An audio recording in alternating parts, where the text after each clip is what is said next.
Hi, everyone. Welcome back to IMG Doctor Diaries. And today, we're diving into something that every international doctor eventually has to face, IELTS versus OET. If you're planning to register with the GMC, you'll need to prove your English. And for most of us, that means picking between these two exams. I've done both. I passed both. But I also made a few mistakes along the way that added months to my GMC registration process. So in this video, I'm going to break it all down for you. Which test is easier, which one is faster, how I prepared, and what I wish someone told me earlier. Give me a follow on Instagram, TikTok, IMG Doctor Diaries 1, and subscribe here on YouTube for more honest IMG advice. So first, why do you even need one of these tests? If you're an IMG, unless your medical school and country meet very specific GMC exemptions, you'll need to prove English proficiency. And that usually means either IELTS Academic or OET Medicine.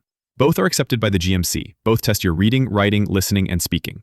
But they're very different in how they do it. Let's start with my personal journey. As I mentioned in my last video, one of my biggest mistakes was not doing IELTS or OET before I graduated.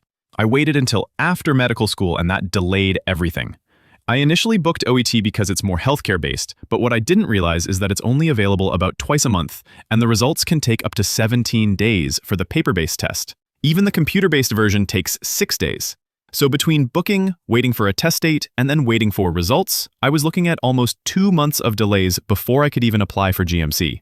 I couldn't afford to wait that long, so I switched to IELTS. The good thing about IELTS is that you can book and sit the test within 1 to 2 weeks, and computer-based results come back in as little as 1 to 3 days. I took the IELTS first purely for speed. I got my results in less than a week. Both are accepted by the GMC. Both test your reading, writing, listening, and speaking. But they're very different in how they do it. Let's talk about how I prepared for IELTS and what the exam actually includes, because it's not just about knowing English, it's about knowing the test format. I studied for just 5 days in total. The first 3 days I focused on full practice tests, listening, reading, writing, and speaking. The last 2 days, I only worked on writing, because I've been warned that's where most people fail.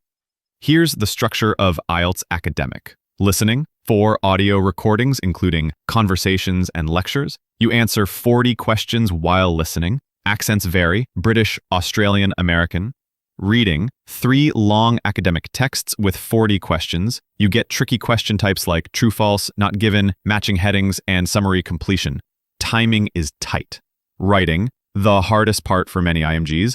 Task 1, you describe a graph, chart, or process in 150 words. Task 2, you write an opinion-based essay. Topics can be anything from climate change to government funding for the arts. Speaking, a one-on-one interview with an examiner. Part 1, general questions about yourself. Part 2, a short speech on a random topic with 1-minute prep. Part 3, a deeper discussion around the same theme. Even though I speak fluent English, the academic structure made it challenging. I'm so glad I focused on writing. That's where most people fail. I practiced under timed conditions and used essay templates to build confidence. Now let's break down OET Medicine, which I also sat, and honestly, I found it way easier and more natural. I prepared for 3 days, using mostly official practice papers. Here's how OET is structured. Listening, 3 parts. Part A, 2 patient-doctor consultations. Fill in the gap notes. Part B, short audio clips like handovers or safety briefings, multiple choice. Part C, long lectures and interviews, also multiple choice. Reading, also 3 parts. Part A, 4 healthcare texts, answer 20 questions in 15 minutes. Parts B and C, multiple choice questions based on longer medical articles or policies. Writing, you get a case note and write a letter, usually a referral, transfer, or discharge summary. It follows a clear structure. Reason for referral, medical history, current treatment, just like writing a discharge letter in the NHS. Speaking, you do 2 role plays with an interlocutor pretending to be a patient or relative. You have 3 minutes to prepare and 5 minutes to speak. You might be explaining a diagnosis, giving lifestyle advice, or answering concerns. The key is empathy, clarity, and sounding natural. Let's compare the two. Cost. IELTS costs around £175 to £200. OET costs about £329. IELTS is cheaper, more widely available, and results come faster. OET costs more and has fewer dates, but it's healthcare specific. IELTS writing is academic, think essays and graphs. OET writing is clinical, referral, or discharge letters. IELTS speaking is general conversation. OET speaking is a realistic NHS-style role play. Top 4 tips for me. 1.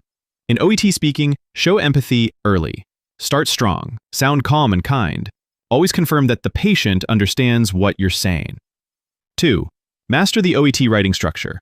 Use the correct layout. Never say the patient. Use names. Stick to facts that matter for the referral or discharge. 3. Practice IELTS reading formats. Focus on tricky formats like true, false, not given, and train yourself in skimming and scanning to save time. 4. Don't underestimate IELTS writing. Most IMGs fail because of this part. Use model answers and stick to the structure. Intro, 2 clear body paragraphs, and a conclusion. If I could go back, I'd do it differently. I'd sit OET during my final year before the rush of job hunting. I'd go for IELTS only if I was in a rush and focus early on writing. Most importantly, I'd finish it before graduating to avoid delays. Common questions. Do I need IELTS UKVI or regular IELTS? Only UKVI if applying for a UK visa from abroad. Can I use OET for a UK visa? No. OET is accepted by GMC, but not UK visas and immigration. Is OET worth the extra money? For many IMGs, yes. Higher pass rates, easier content, and more relevant. Can I switch between them if I fail? Yes, you can switch freely. To sum up, need speed? Go for IELTS. Just prepare well. Want relevance? OET. Just plan ahead. Let me know in the comments which test you're planning to take, or if you've done either one. If this helped, like, subscribe, and check out my other IMG journey videos. Thanks for watching, and good luck with your test. Please subscribe and join me on the IMG Dr. Diaries journey.